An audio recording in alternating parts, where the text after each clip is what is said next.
Alright, I decided I'm gonna do an arsenal video. This is basically what I use. If you haven't figured it out by now, my channel, it's not about teaching you how to go out and catch bigger fish or how to catch fish at all. It's not about teaching you anything. What I do in my videos is I show you what works and what doesn't work for me personally. It's more like a vlog than anything else. I'm not trying to teach anybody anything. There's plenty of other guys out there all over YouTube who are better qualified to do that, and they have better videos than mine. That's why my video, the angle I'm going for is the cheap angler. And the most expensive thing I have in my arsenal would be my Abu Garcia Black Max bait caster, which is, if you know anything about fishing gear, you know that's one of the cheapest bait casting reels anybody makes.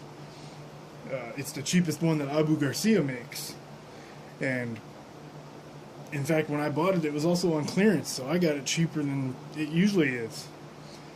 My go-to rod, the one I always use, I use for just about everything because I can carry it around easier.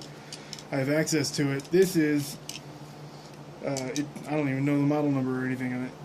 It's a little bit dirty because it was in the trunk of the car. I keep it in the trunk of the car, and I carry it with me everywhere I go. I carry it to work every day just because you never know when I'm going to stop somewhere and go fishing. I wear a suit and tie to work every day, so you can imagine how that looks. I'll be out there in a suit and tie fishing. It's a cheap breakaway rod and a spinning reel combo that I got at Walmart. It's one of those for about $15. It comes with a little tackle box with some basic gear. In fact, I carry the tackle box with me here in this backpack. One of these with hooks, weights, basic lures, nothing special. $15, and it works fine. This is what I catch most of my fish with. If you're trying to be a tournament fisherman or something, this is not what you want to use. If you're trying to go professional, this is not what you want to use. This is what you want to use when you can't really afford to do anything else.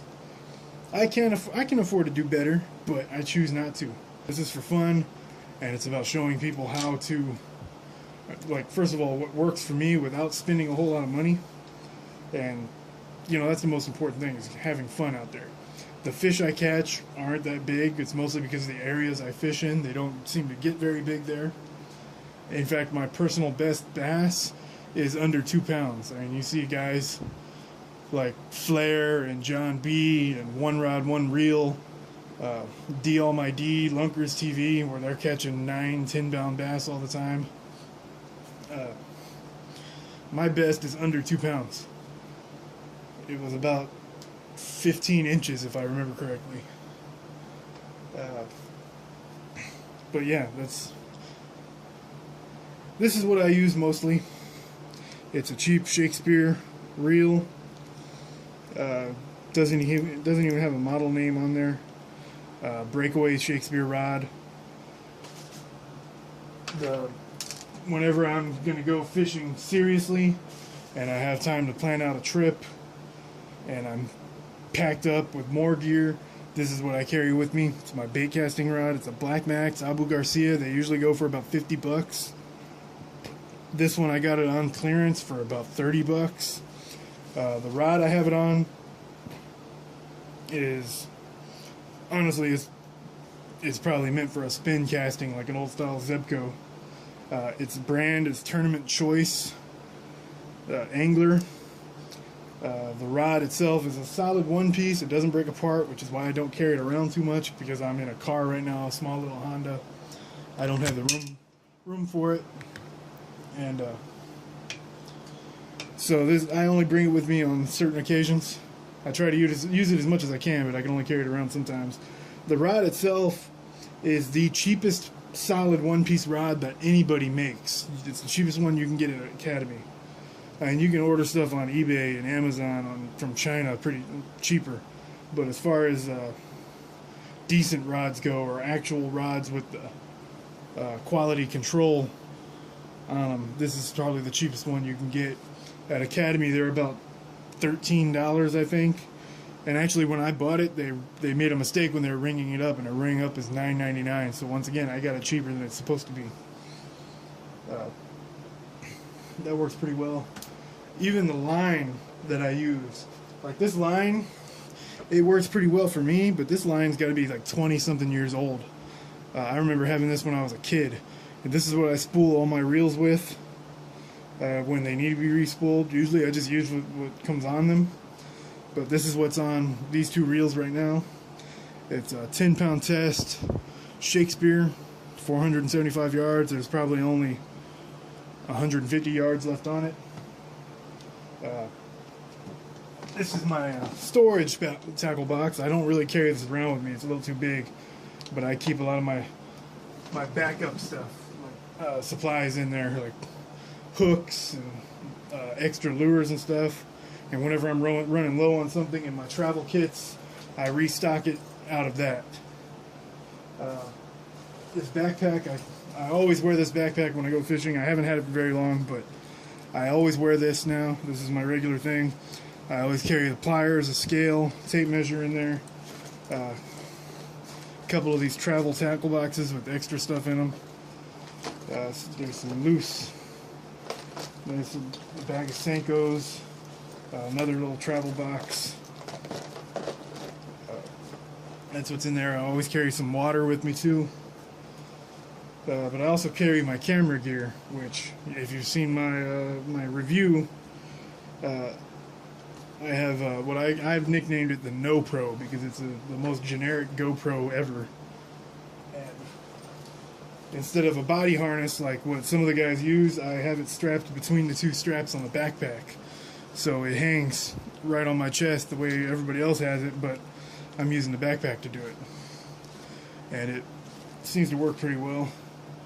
I got that there, and then I carry all the accessories in the front pack, or the front pocket. Got the waterproof kit here. I need to get a new one. Actually, I broke this the other day. It's my own fault. But I also carry a little mini tripod with me. This is a piece of shit. It cost me $1 on eBay. You try to extend it, set up your camera on it, and set it down, and they just close. So you can't really extend it. It's like this or nothing.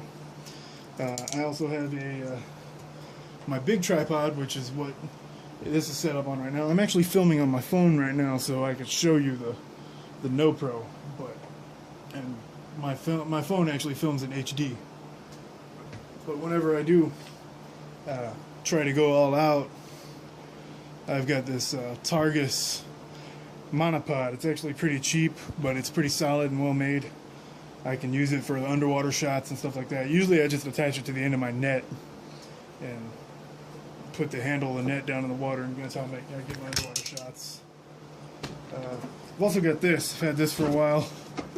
This is my metal detector. I don't use it all that often, but I usually carry it around with me in my truck, well, when I had the truck. Now I've got the little car, so I don't have as much room as I used to. I don't carry it around with me everywhere like I used to.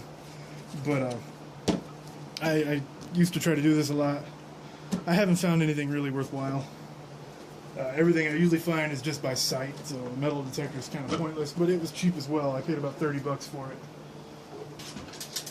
Anyway, in the trunk of the car, I always carry at least 3 rods. There's another tournament choice rod, just like this one, except it's a breakaway, and it's actually $10 combo. It's the same thing as the Shakespeare there. It's a spin caster, though. It's not an open face spinner. It's a spin casting reel. Came with a little tackle box. It was about $10 for the whole setup. I carry that for in case I go fishing with people who don't know how to fish. That's what I use that for. I also carry 2 telescopic rods with me, like these are telescopic rods.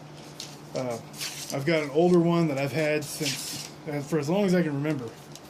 And if you remember my little pin rod video, the pin rod actually broke after a while because I had a pair of pliers and it got stuck, and I used a pair of pliers on it, and the abrasion from the pliers made the rod break. So I took the reel off that and put it on the telescopic rod, and it actually seems to work pretty well with that setup. I've also got one of these in the trunk. I have two of these. These are about $4 on eBay, and it's a 6-foot rod, telescopic rod. I'm 6 feet tall, and this thing's right about the same height as I am. I don't have any extra reels right now to put on this, and I've also got this one, which I've covered in a couple of videos recently. This is the Abu Garcia Blue Max. It's actually a spinning rod, but to be honest, I mean, it's a repair job. The repair held up pretty well. It works pretty well, but after a while, casting it out, it starts to bend. So, I mean, it's not something to go out fishing with every day. This is more what I'm using in case of an emergency. Like if everything else snaps and breaks and I don't have anything else to work with, this is what I'm going to use. So, I mean, it worked well for the purpose of the videos I did. But it's not an everyday rod. I also have this, which is also another one-piece solid rod, about the same length as the tournament choice there, but this is an old one. This one's from the 70s or so, when spin casters first started becoming popular. It's a cork handle. It's actually very old. It's got a little bit of a crack up here. It's about to break. I need to get that fixed. You can see right there, it's starting to peel off. And I've got an old Zebco 202, not nearly as old as the rod, but this was probably my first reel when I was a kid. Zebco 202. I had a lot of these things. They're perfect if you're learning how to fish, but they don't cast out nearly as far as everything else does. And and if they were really that great, then everybody would use them in all those professional videos and stuff. But I mean, they serve the purpose. I've also got a Zebco rod that I found in another video. I've got a cheap little knockoff bait caster that cost me about $3 on that. And really, I'm going to switch that out, probably throw that thing in the trash. It doesn't work very well at all.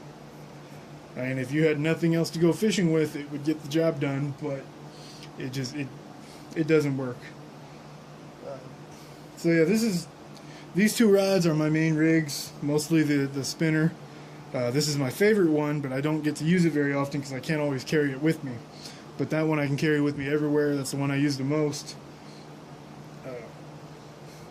I wear this backpack everywhere. I always have the camera hanging from the straps. And yeah, this is the stuff that gets the job done. I mean, all of this gear, everything I own put together, is probably about $200 total. And there's some people out there who the cheapest thing they own is $200 by itself. So that's not the kind of fishing that I do. I have another tackle box, not as big as that one. It's a traditional little open up Plano tackle box. I actually believe that one's a Plano as well. Yeah, that's a Plano. But the other one's more traditional. You open it up and the trays pop up. I found that. I didn't spend a whole lot of money on it. Honestly, it's actually, even that's too big and bulky for me to carry around with the kind of fishing that I do, because I like to be able to move around a lot. I don't like doing what around here, most people, they just use worms or live bait. They don't do a lot of lure fishing around San Antonio. They carry their buckets, their tackle boxes, and all their chairs and everything. They pick one spot and they sit in that one spot all day. Even if they're not catching anything, they just sit in that spot all day, and that's how they fish. I don't like doing that. I carry as little as I possibly can. I like to be mobile. I move around. I'll probably cover a couple of miles worth of river in a day. But yeah, so I can't really be carrying these big tackle boxes around with me everywhere. That's why I use those little travel packs and carry them in the backpack. I always carry Gatorade or Powerade or water or everything with me as well. If I'm fishing for something to eat, fishing for dinner, I wouldn't have all this mobile stuff. I would carry a big ice chest with me or something. So it works a little bit differently when you're trying to feed yourself. Most of my lures and stuff, I buy most of those on eBay from China.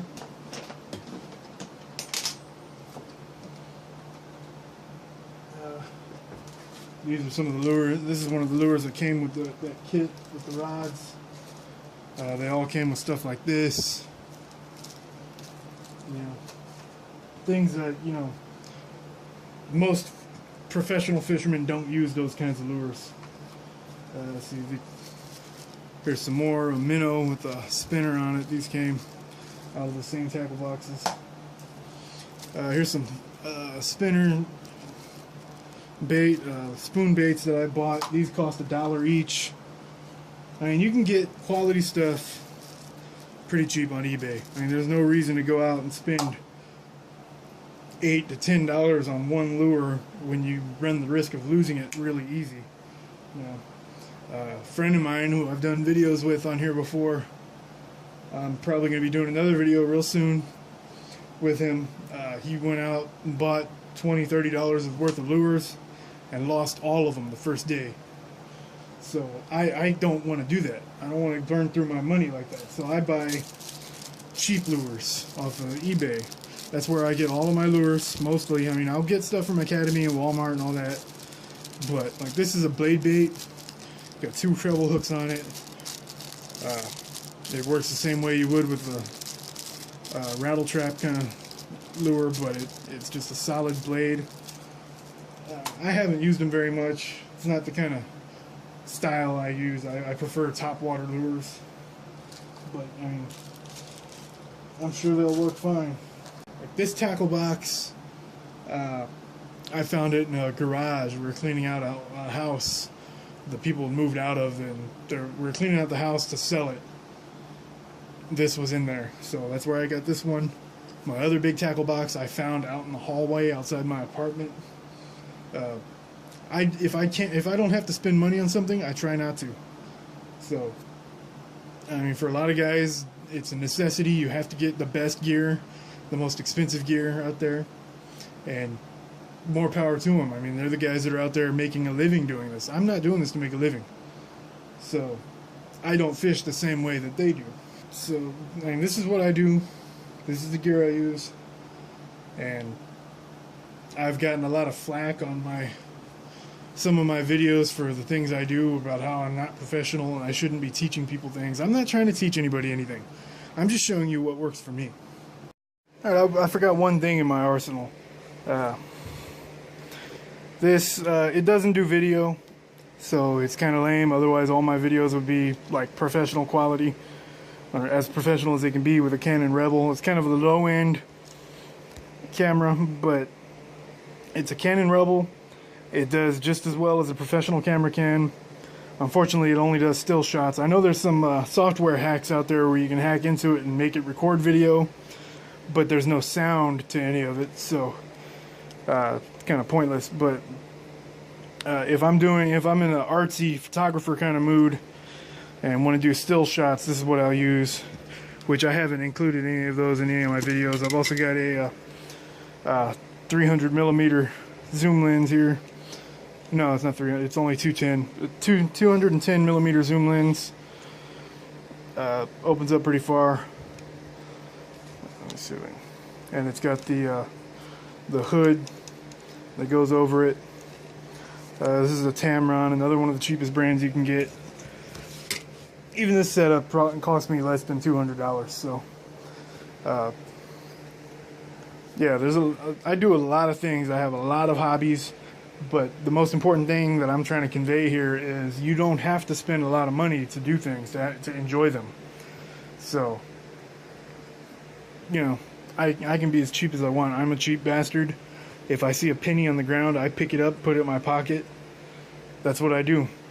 I like to save money. I like having money, but I do occasionally spend it. So, one more real quick note before I leave. This line, the first time I spooled a reel with this line, I had it set up the way you're supposed to do it. It was a spinning reel. I had it sitting like that, so it would come off the face onto the reel. I had my fingers up to the first ring on the rod, and I was holding some tension on it so it wouldn't get backlashed, and I was holding tension on it. But I didn't know that this line and most fishing lines are coated with a powder. So as I'm reeling it in there, this cloud of powder started building up around me, and I didn't notice it for a while, so it got pretty big. It looked like smoke. And when I did notice it, I freaked out. I was like, holy shit, something's on fire in my apartment. I had to figure out where it is. And I was going through everything. I was trying to smell where the smoke was coming from. I couldn't even smell any smoke, but I could see it. And then I noticed on my fingers there were 2 white stripes on my thumb and my index finger. And that's what it was. There was so much powder coming off of it through my fingers that it created this smoke. And I had to wait a little while for the room to clear out. So it's better off if you do this stuff like in a garage or outdoors. So yeah, this is what my videos are about, is my learning experiences.